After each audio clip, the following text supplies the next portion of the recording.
more cover, yeah, that's it over Adom TV, bedroom health tips. So now what for from Ukraine? If you are your first time, I will share health tips there. 5 minutes, young check near doing combo. You have a topic back one. Now what you money in a simenum near doing and combo because he said fear that beba. And you may poor endpoint, Homeopathic clinic.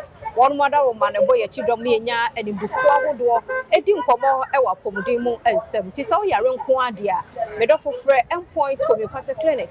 Then in Komo Ewo Yaribu was 0244-867068. Bidi de fear among Quatamaku. Now what you so Dr. Isaac from Poaman Hope Pine say or near Baby Dim Komo Afa infertility ho. A man and man, but tissue party a mano a dear.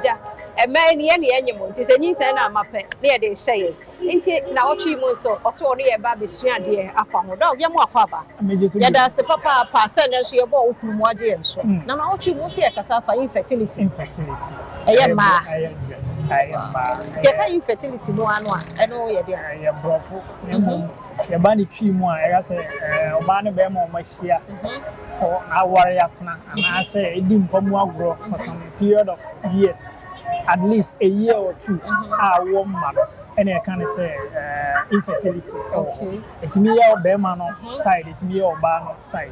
But in most cases, you know, Ayana and Mano and Ayana complications in the type door. So they bring, you know, Ayana Mona, tied the sham, Sabona, a woman, but remember the brain from truly. And the aside say, Bema be bring 1 year, I don't know. Now, a mother brings more complications, and none of the person can be discussed. The farm bar and the one or bar, I won't bear it's me man.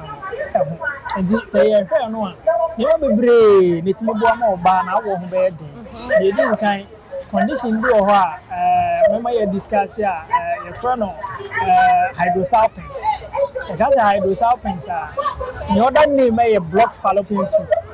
Fallopian tube no na nyinsa ya woni nyina no ho na nyinsa ya no koso na nyinsa no akoso ho no mo after 4-5 days mu ho no na nyinsa na akoso wo tube ni mu no e ho na sperm ni oba ko hia nti from there no na after 4-5 days I drive them back to the middle of awodi no that is the endometrium na da ho anyi now say koba etimi koba ya ready to me ba na awodi no a block it partially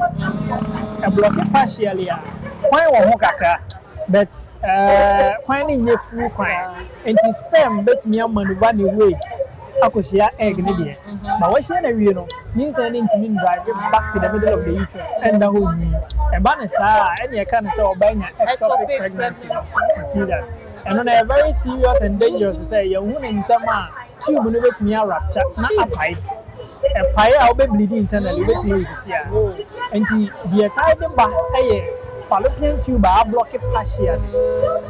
But the fallopian tube will block it completely.